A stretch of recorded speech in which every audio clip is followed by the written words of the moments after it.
এই কর্মসূচি এবং আগামীকালকে আমাদের আলোচনা সভা আছে দলীয় কার্য নিয়ে এবং শহীদদের স্মরণে একটি দোয়া মাহফিল অনুষ্ঠিত হবে। আমরা আজকে সকল শহীদদের প্রতি আমরা বিনম্র শ্রদ্ধা জানাই আগামীর কাছে দোয়া করি শহীদদেরকে জান্নাতের উচ্চ মাকাম দান করেন এবং যুগে যুগে আমাদেরকে যাতে অনুপ্রাণিত করে আমাদের সমস্ত যেভাবে উন্মুক্ত হয়ে মানুষে শহীদ মিনারে আসতেছে, যেন একটি বাংলাদেশের স্বাধীন দেশে স্বাধীন মুক্তভাবে মানুষের অনুভূতিটা বেড়ে গেছে, ভালোবাসাটা।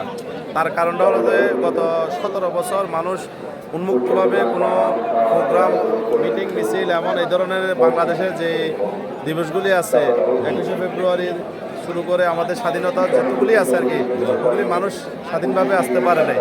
সেই সুবাদে আজকে যারা সারা বাংলাদেশে সবাই যার যার অবস্থান থেকে আনন্দভাবে আসতেছে। তারই পাশাপাশি আমরাও অনেক আনন্দিত।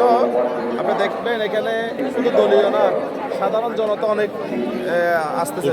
কারণটা হলো যে নতুন বাংলাদেশের নতুন আনন্দিত।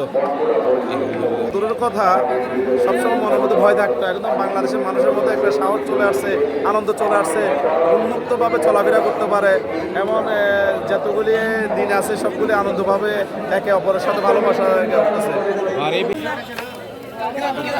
মহান শহীদ দিবস ও আন্তর্জাতিক মাতৃভাষা দিবস উপলক্ষে কেন্দ্রীয় শহীদ মিনার কক্সবাজারে রাষ্ট্রের পক্ষে সর্বপ্রথম মাননীয় জেলা প্রশাসক এবং নবনির্বাচিত কক্সবাজার 3 আসনের সংসদ সদস্য জনাব লুৎফুর রহমান কাজলের নেতৃত্বে পুষ্পস্তবক অর্পণ করা হয় এবং এর পরপরই মুক্তিযোদ্ধা, জেলা পুলিশ, তারপরে এই বিভিন্ন সরকারি বেসরকারি সংস্থারা ইতিমধ্যে পুষ্পস্তবক অর্পণ করে আমরা অল্প কিছুক্ষণের মধ্যে হয়তো আমরা সমাপ্তির পথে আজকের মতো। আবার কালকে সকালেও বিভিন্ন স্কুল, শিক্ষা প্রতিষ্ঠান, বিভিন্ন প্রতিষ্ঠান সরকারি বেসরকারি তারাও আসবে। ইতিমধ্যে প্রায় 200-র অধিক সরকারি বেসরকারি শিক্ষা প্রতিষ্ঠান পুষ্পস্তবক অর্পণ করেছে। আমরা আজকের এই দিনে 1952 সালের এই 21শে ফেব্রুয়ারি উপলক্ষে যারা শহীদ হয়েছেন তাদের আত্মার মাগফিরাত কামনা করছি এবং তাদের এই মহান আল্লাহর কাছে শুকরিয়া জ্ঞাপন করছি। আল্লাহ যেন তাদেরকে আজকে এই মহান আল্লাহর কাছে শুকরিয়া জ্ঞাপন করছি এই জন্য তারা যেন বেহেশতে আল্লাহ যেন তাদেরকে নসিব করে।